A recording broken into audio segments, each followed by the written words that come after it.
meron tayong tinatawag na mobile treatment plant. No? Mobile kasi ito ay pwede mong dalhin kahit saan na pwedeng i-treat ang tubig baha, pwedeng i-treat ang tubig galing sa mga ilog para merong kumbaga initial o kumbaga meron lang ready na supply ng maiinom na tubig, lalo na doon sa mga disaster-stricken areas. No?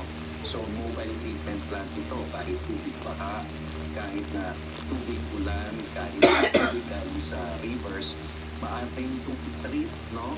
Tapos ang magiging output nito ay malinis na tubig. Pero ito ay in small quantities lang, no?